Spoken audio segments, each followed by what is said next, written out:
इतिहास भी बदलेगा, भाग और भविष्य भी बदलेगा। एक वक्त और समय ऐसा आने वाला है जहां पूरी संसार भी बदलेगा। दोस्तों हम बात करें मकर राशि के बारे में, जिनके राशि के स्वामी स्वयं कर्म के फलदाता दंड नायक यानी शनिदेव महाराज है। दोस्तों आज हम बताएंगे आपको कि ग्रहों की स्थिति किस तरह से बदल रही है और किस तरह से आपके जीवन में बहुत बड़ा परिवर्तन होने वाला है। कहीं धन का आगमन होगा तो कहीं धन हानि की भी संभावना बन रही है। क्योंकि दोस्तों जीवन में जब भी दुखों का आगमन होता है तो हमें बहुत कुछ सीखने को मिलता है, बहुत कुछ परखने को मिलते हैं, बहुत कुछ जानने को मिलते हैं। लेकिन कहते हैं जब दुखों का आगमन होता है तो जीवन बड़ी लगने लगती है, और जब सुखों का आगमन होता है तो जीवन छोटी लगने लगती है। लेकिन अब आपका जीवन छोटी नहीं बल्कि सुख सुविधा के साथ बड़ी होने वाली है, और ये दोस्तों 100% सच साबित होगा। आप यकीन करें या न करें, आपके भाग और भविष्य बदल जाने वाले हैं।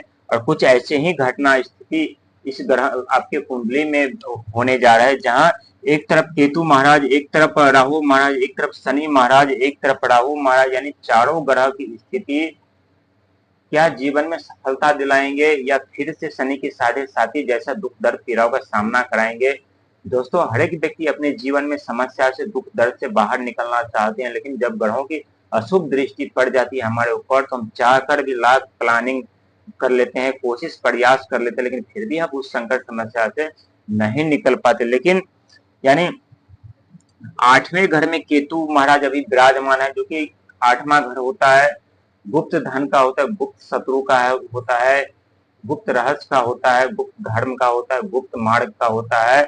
और यही 8वां घर में अकाल मृत्यु का भी जुड़ा हुआ होता है इस 8वें घर से, जो कि व्यक्ति का मृत्यु रहस्य तरीके से हो जाते हैं, पता भी नहीं चलता कि इस व्यक्ति का मृत्यु कैसे हुई है। वहीं तीसरे घर पे पराक्रम के घर पे शनि महाराज की स्थिति, जो कि तीसरा घर होता है भागदौड़ का, संघर्ष का, यात्रा का घर होता है। और यहाँ पे राहुदेव शनि महाराज विराजमान है। वहीं दूसरे घर यानी धन के घर पे राहु महाराज की स्थिति बनी हुई है, क्योंकि धन के घर पे राहु महाराज की स्थिति या दृष्टि पड़ना एक अपने आप में अद्भुत संयोग बन रहा है आपके लिए, क्योंकि अभी अभी अभी आपको शनि के साढ़े साथी से मुक्ति और राहत मिली है। और शनि के साढ़े साथी के से मुक्ति और राहत मिलने के पश्चात ही राहुदेव महाराज आपके दूसरे घर यानी धन के घर पे आकर के विराजमान हो चुके हैं। वैसे राहु महाराज आपके वित्त मंत्री और फाइनेंशियल मंत्री भी होते हैं, जो अचानक से आपके जीवन 5 से 10 साल आगे लेकर के चले जाते हैं। जो सफलता 5 से 10 साल बाद आपको मिलेगी वो सफलता अभी आज ही आपको मिल जाती है। तो वहीं 5 से 10 साल कभी कभी आपको पीछे भी लेकर के चले जाते हैं, जो आप पीछे जाने वाले नहीं होते, क्योंकि राहु महाराज एक मायावी ग्रह माने जाते हैं। व्यक्ति को अपने माया जाल में फंसाते हैं, मन भ्रमित करते रहते हैं, लालच देते रहते हैं। लेकिन जो व्यक्ति दिन रात संघर्ष मेहनत करके आगे बढ़ते हैं, राहु के माया जाल और लालच में नहीं फंसते हैं, उनके ऊपर राहु महाराज की सदैव कृपा और दृष्टि बनी रहती है। वहीं हम बात करते यानी देवगुरु बृहस्पति का आगमन यानी आपके 7वें घर पे हो रहा है, क्योंकि 7वां घर जो होता है व्यापार का होता है, परिवार का होता है, रिश्ते का होता है। यहाँ जो रिश्ते में दरारें उत्पन्न हो चुकी थी, जो परिवार में कलह उत्पन्न चल रहा था, मतभेद चल रहा था, या कोई ऐसे व्यक्ति जिनका रिश्ता नहीं तय हो पा रहा था, किसी न किसी कारण से रिश्ता बार बार टूट जा रहा था, तो अब ये रिश्ता टूटेंगे नहीं बल्कि जुड़ने वाले हैं। और यही राहुदेव महाराज धन की वर्षा करने वाले हैं दिन बादल के साथ में दूसरे घर में। वही शनिदेव महाराज, ये सच है कि अभी आपको भागदौड़ करवा रहे हैं, संघर्ष करवा रहे हैं, काफी प्रयास मेहनत भी करवा रहे हैं, लेकिन उसका शुभ फल आपको नहीं दे पा रहा है। लेकिन शनिदेव महाराज धीमे चाल चलते हैं, और धीरे धीरे चलने के साथ साथ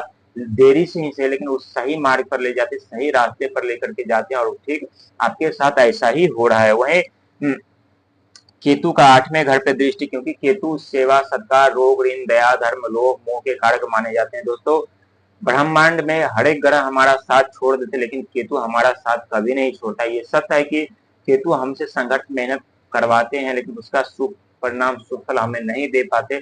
लेकिन कहते हैं समय आने पर हमें इतना दे देते हैं जो कभी शिकायत करने का मौका तक भी हमें नहीं देते। और ठीक आपके साथ ऐसा ही होने वाला है।